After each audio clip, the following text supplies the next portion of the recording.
What's up, nerds? My name is Steve from Flipping the Nerd, and this is a haul video slash review of my time at the Montreal Comic-Con that happened over the weekend of July 8th to July 10th, 2016. It's an event I go to every single year, Montreal being my hometown. I do not, unfortunately, live there anymore, but it will always have a special place in my heart, as most of my friends and family members still do. It's an amazing con. It is the 8th year that this con has been going on, and it has grown insanely big over the last 8 years. I mean, the first one I went to was like in a small room with a few tables, a couple celebrities, not that big of a con. And now it takes over the entire Montreal Convention Center. All of the floors are full, and it's just like you can't even stretch your arms out a little bit without touching some kind of person. It's just absolutely insane. Good for them. Unfortunately, it makes it a little tougher to attend because there are so many people. But I'm not here to complain about how difficult it is to move around. I'm here to kind of talk about my experience, what I saw there, and show you the stuff that I bought. Before I begin that, just a little bit of what I usually do and what I did at this one. First, I go for the autographs. As you can see behind me, I like to collect autographs of people I've met over the years. All of these behind me, whether it be George Romero, Ken Foree, Sid Haig, just any of them, really. All of these posters behind me, signed by the stars, Robert Englund, Kane Hodder. It's just, like, fantastic, and I've met at these types of cons. So I always tend to do that first, because the lines do tend to get pretty big. This year I intended to get 3 autographs, and usually I'm very good with, this is what I intend to get, and this is what I do get. My intention were to get Carrie Elves from Saw / Princess Bride / Robin Hood Men in Tights. But there's something that rubbed me the wrong way about how he had his booth set up. So the way these usually work is there's all these curtains, and they're all lined up, and then there are tables in front of them, celebrities on one side, there's a handler on the other one to take the money. And that's pretty much how it works most of the time.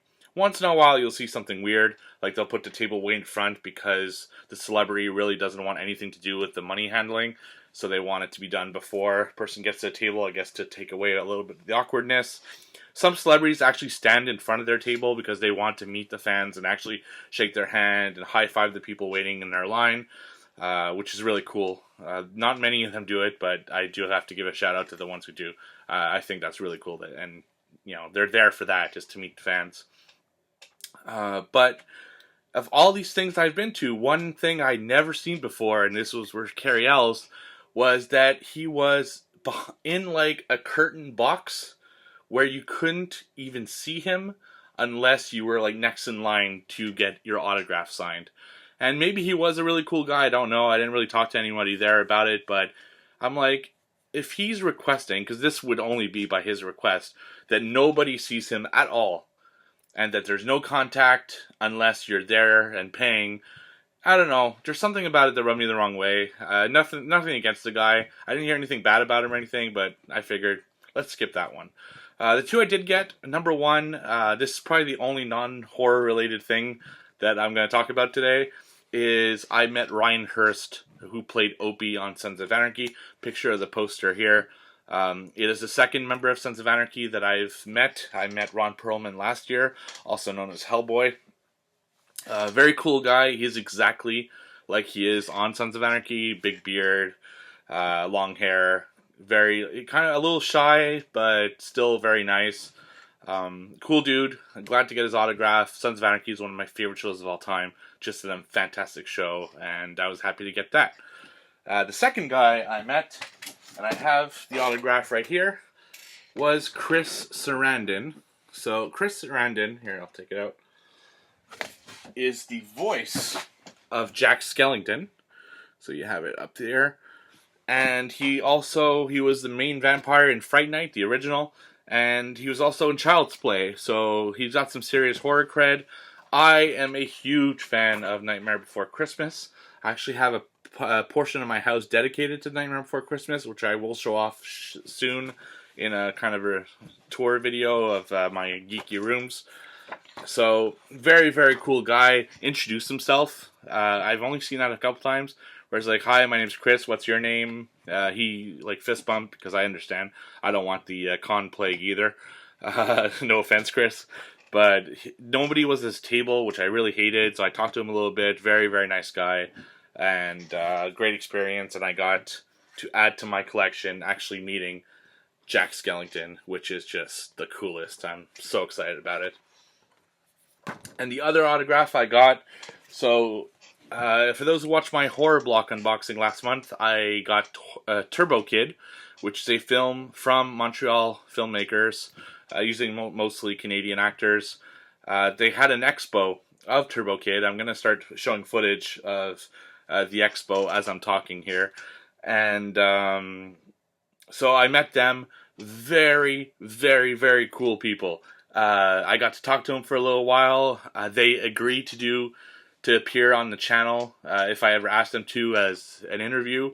And if any of you would like to do that for your channel, I can give you the number or just get in touch with them. And you know what? There's a good chance that they'll accept it. That's how cool of people they are. They want to promote this movie.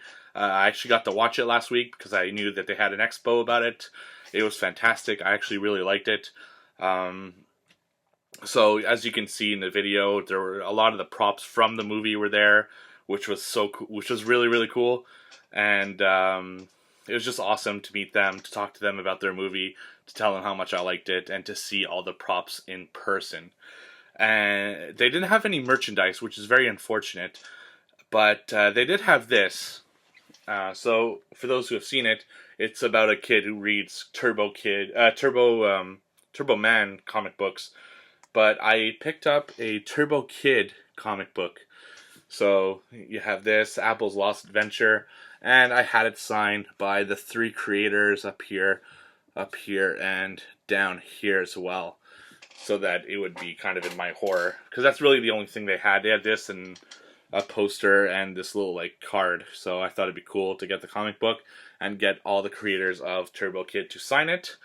And I know that my good buddy Johnny Tejas is a huge Turbo Kid fan, and I thought, man, I have a really unique opportunity being from Montreal to get to see this Turbo Kid stuff in person.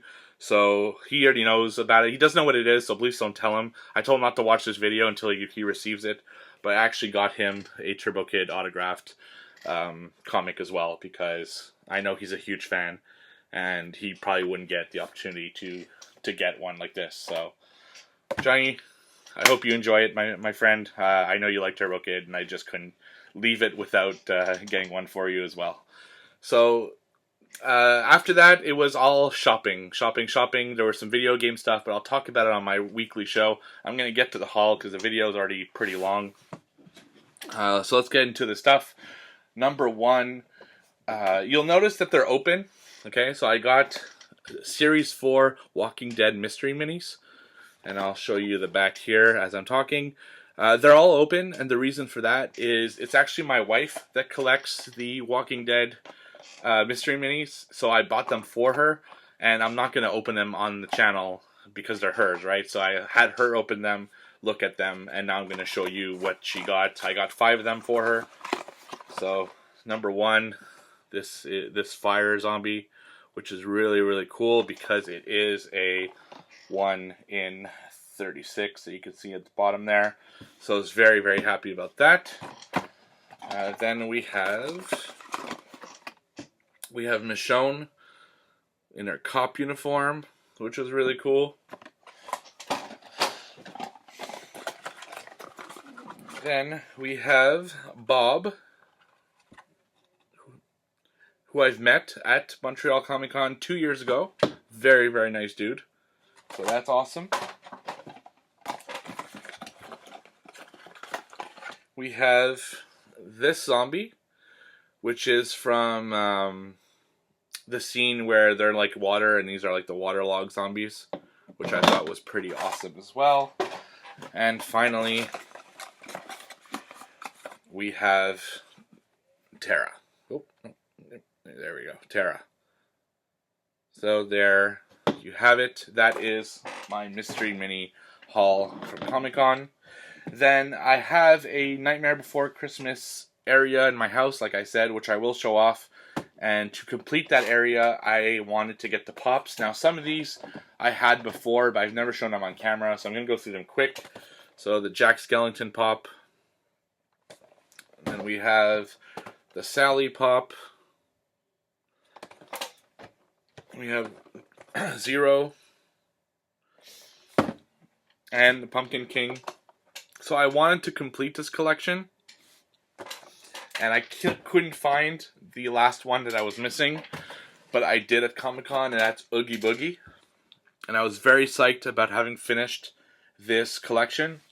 And as I was sitting here ready to record, I realized there was another one. I'm still missing the mayor. So if anyone knows where I can find one, please let me know.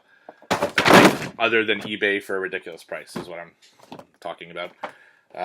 So yeah, that's the only one I'm missing. But still, hopefully I'll find it one day. And finally, so that was for the shopping portion of my trip. But finally, the last thing I love to do at these cons, and what I like to do the most, is visit the independent artists. And every year I pick up some type of item or book or whatever the case from just somebody who's like an indie, an Etsy store, or something unique that you wouldn't find anywhere else. And this year, I found something that I personally super love, and I want to get a few of these. This is their card here, so I'll put the info in the link below as well. So if you want to look at what they have. So this is a company that makes horror gnomes, and they started, instead of making just regular gnomes that are like zombies and gore and stuff, they started making horror movie icon gnomes as well. They're not gnomes, but like little statuettes. So I got myself one. I got myself an Annabelle statue. It is heavy as hell. Yeah, this is like super heavy. It's like full on clay. There's no hole in it or anything. It's not hollow. It's like full on clay. It's from a Canadian company. They are $55 each on the website. Thankfully, a little bit cheaper, if I remember, at the booth, but totally cool. They told me they would do a custom one if requested. These are all hand painted by the person and everything, but I'm thinking of getting a nun from The Conjuring 2, so I could get like a Conjuring little thing going. So that's what I got. Overall, it was a fun time. I got to hang out with my friend Rich and Pat, who feature on my Flipping the Nerd show. I'm going to ask them to show what they bought at the con on the Flipping the Nerd show this week. So the episode, if you're looking for it, is going to be on Thursday. And if you're watching this way after, it's going to be episode, I believe, 79, maybe 75. I'm not sure. It's going to be the Gary Oldman Appreciation Show. That's going to be the title of that episode. So check it out. So Annabelle and the rest of my stuff. I hope you enjoyed it. Let me know if you like this type of video. I don't do haul videos very much, but I think they're fun. You get to see some unique stuff. I get to show off some awesome artists. There they are again. If you're looking for a horror gnome or a little horror statue, I cannot recommend it enough. So that's it. Thank you. Don't forget to like, comment, and subscribe. See you all on the flip.